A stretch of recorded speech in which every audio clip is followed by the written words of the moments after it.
આ ડીશ તો તમે ચોક્કસ ખાધી હશે, દહીં ભલા. મતલબ એકદમ મજા પડી જાય ને એવી ઝટપટી રેસીપી આજે આપણે દહીં ભલાની શેર કરી છે. તો ફ્રેન્ડ્સ, હું છું હિના પટેલ, તમે છો મારી ચેનલમાં અને મારી ચેનલમાં તમારું સ્વાગત છે. તો દહીં ભલા આપણે બધાના ઘરમાં બને જ છે.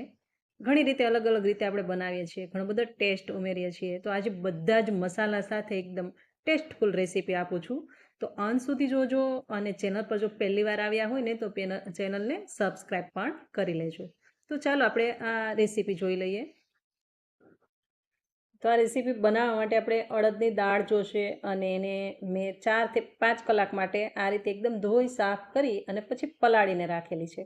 તો હવે આ દાળ છે ને બરાબર પલળી ગઈ છે, મતલબ 4 કે 5 કલાક પલાળવાની છે. અને હવે આને આપણે ગ્રાઇન્ડર જારની અંદર એકદમ ફાઇન આની પેસ્ટ બનાવવાની છે. પહેલાં આપણે થોડું એવું પાણી એડ કરી દઈશું, 2 કે 3 ચમચી. પછી જોશે તો એક્સ્ટ્રા પાણી એડ કરીશું અને ના જરૂર પડે તો પાણી એડ બી ના કરવું. તો આની એકદમ આપણે ફાઇન પેસ્ટ બનાવવાની છે. તો હવે આ દાળ છે બધી જ હું જારની અંદર એડ કરી દઉં છું. થોડું એવું પાણી એડ કરી દઉં છું. મિક્સરનું જાર છે બંધ કરી અને આપણે આને એકદમ સરસ, એકદમ સ્મૂથ આ રીતે જો પેસ્ટ બનાવવાની છે, એટલે એકદમ સરસ એવી સ્મૂથ બની જશે. જો આ રીતે આને ચમચી વડે લેશો અને હાથથી થોડું મેશ કરશો ને એટલે એકદમ ક્રીમી ટેક્સચર આવે છે.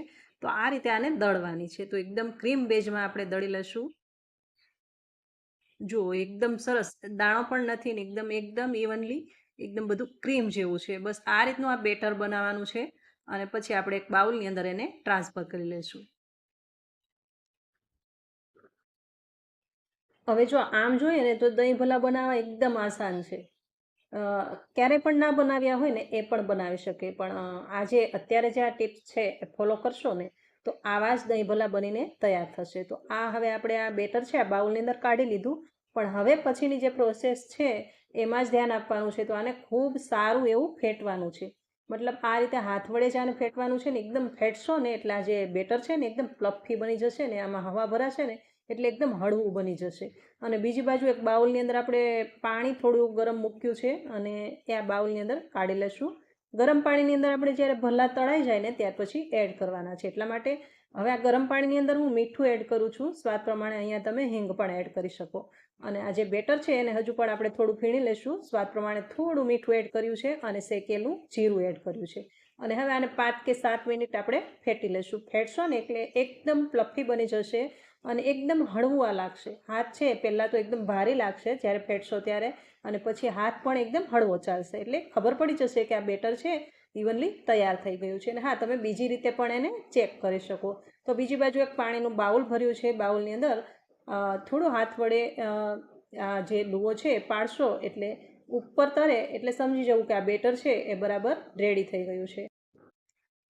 તો સાઈડમાં જે પાણી છે નોર્મલ પાણી છે, નોર્મલ પાણીની અંદર હવે આ જે આ ભલું છે એ આપણે હાથ વડે ડ્રોપ્સ કરીશું ને એટલે આ રીતે ઉપર તળશે. એટલે ખબર પડી જશે કે હવે આ જે બેટર છે ને એ આપણું વડા બનવા માટે તૈયાર છે. બીજી બાજુ તેલ મૂકવાનું છે. તેલ ગરમ કેટલું કરવાનું છે? એકદમ ઓછું ટેમ્પરેચર રાખવાનું છે તેલનું, અને એ ટેમ્પરેચર એકદમ મીડિયમ ફ્લેમ પર આ જે વડા છે એને આપણે પાડી લઈશું. અને આ વડા બન્યા પછી, મતલબ તળાયા પછી ફૂલી જાય છે, એટલા માટે થોડી થોડી વચ્ચે વચ્ચે જગ્યા રહે એ પ્રમાણે આપણે આ વડા પાડી લઈશું. તો ફ્રેન્ડ્સ, એકદમ પરફેક્ટ વડા કઈ રીતે બને? તો પહેલાં તો જે બેટર છે એને 7 કે 8 મિનિટ એકદમ ફટાફટ આપણે ફેટવાનું છે એક જ ડાયરેક્શનની અંદર, જેથી કરીને આ જે બેટર છે એ પ્લફી બની જશે. અને બીજી બાજુ આપણું જે તેલ છે એનું ટેમ્પરેચર એકદમ ધીમું હોવું જોઈએ. ધીમા ટેમ્પરેચર પર આ ભલાને આપણે તળવાના. અને આ બેટર બનાવવાની બીજી પણ એક રીત છે કે આપણે હાથથી આ બેટરને ફેટીએ છીએ એ જ રીતે મિક્સચરની અંદર જ્યારે આપણે આ બેટરને દાળને એડ કરી અને દળ્યું એ વખતે એકદમ સરસ ક્રીમી ટેક્સચર આપણે મળ્યું. અને એ ટેક્સચર આવી ગયા પછી પણ 5 મિનિટ માટે જો મિક્સરનું જાર એમ જ આપણે ચલાવતા રહીશું ને તો આવું જ ફ્લફી બેટર બની જશે. તો હાથ વડે ફેટવાની પણ જરૂર નહીં પડે. તો એકવાર ટ્રાય એ રીતે પણ કરજો. હવે જોઈ શકો છો આ જે ભલા છે એ તૈયાર છે, કારણ કે તેલનું ટેમ્પરેચર એકદમ નોર્મલ છે એટલે આનો કલર છે એ આવો જ રહેશે.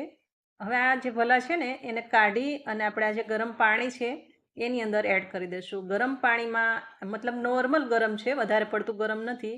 હવે આ પાણી છે એની અંદર આ ભલા એડ કરી અને 2 કલાક માટે આપણે આમ જ રહેવા દઈશું અને ત્યાર પછી આપણે ડીશ તૈયાર કરીશું. તો એકદમ ટેસ્ટફુલ એવા ભલા બનીને તૈયાર થશે.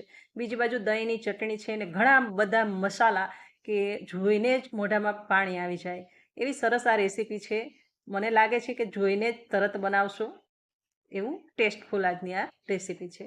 તો આ ભલા છે એ પણ આપણા તૈયાર છે, મતલબ એકદમ ફૂલાઈને ડબલ થઈ ગયા છે. હવે હાથ વડે પાણી નિતારી અને આ જે દહીંની મીઠી ચટણી છે એની અંદર આપણે ડબ કરી દઈશું અને પછી ડીશની અંદર આપણે કાઢી લઈશું.